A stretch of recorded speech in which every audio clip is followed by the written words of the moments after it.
So the Department of Justice had reportedly warned the Trump administration that Flynn could be vulnerable to blackmail for his connection to the Russian ambassador. Are you surprised by the resignation? What's your take here? Well, General Flynn has admitted misleading the vice president, but I think we have to look at this a little bit deeper. A phone call from the incoming Director of National Security was intercepted, and the contents given to the media. And you have to, and so obviously shared by intelligence officials. Now, what's at the core of this is an effort by some in the intelligence community to upend any positive relationship between the U.S. and Russia. And I tell you, there's a marching band and chowder society out there. There's gold in them there hills. There are people trying to separate the U.S. and Russia so that this military-industrial intel axis can cash in. So is the bigger issue here, in your view, the fact that this was leaked and somebody inside the White House got this news out to the press? What are you saying?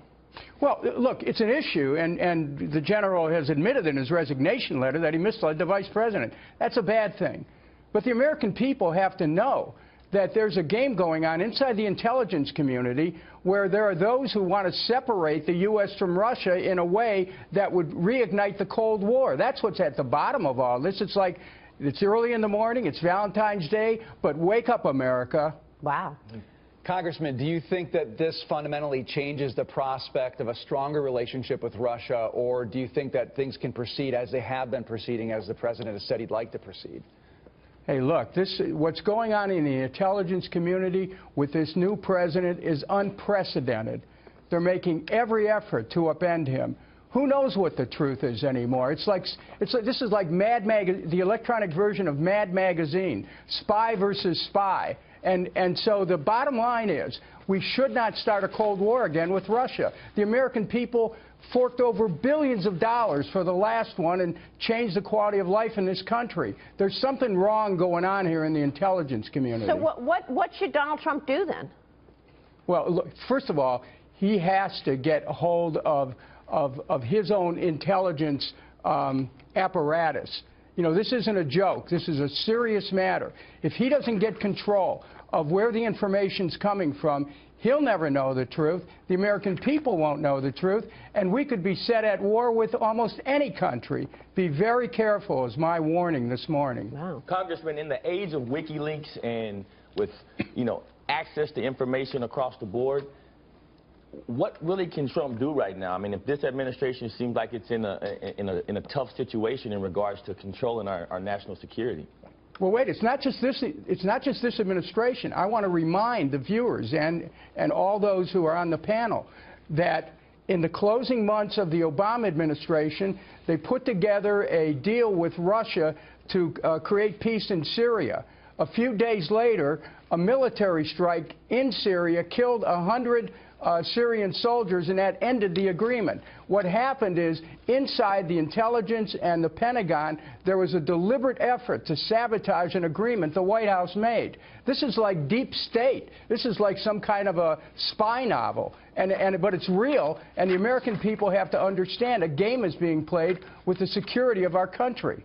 You know, Congressman, people are having so much trouble understanding what it is that they should be paying attention to. There's so much vitriol. There's so much hate throwing out there. And so we're looking at this, and people are, on one hand, saying the administration is in disarray. They don't know what they're doing. Look at how many mistakes they're making. The national security is at risk. We've got people who shouldn't have security clearance having security clearance. People are lying.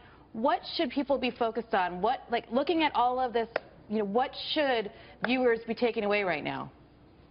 Well, it's going to be very important that the president tells the truth.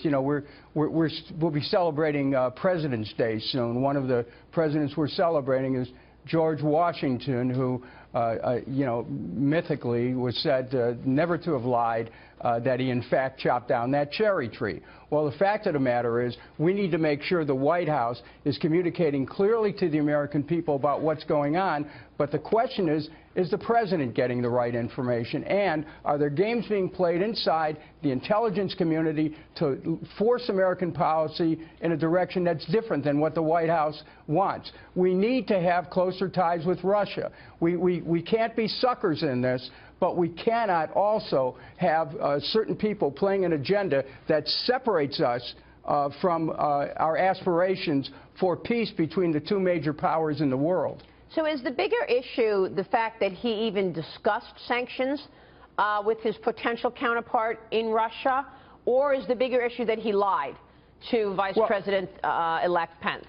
Well, first of all, news reports this morning indicate that one intel official who's secretly sharing his thoughts with the media said that he never talked about lifting sanctions.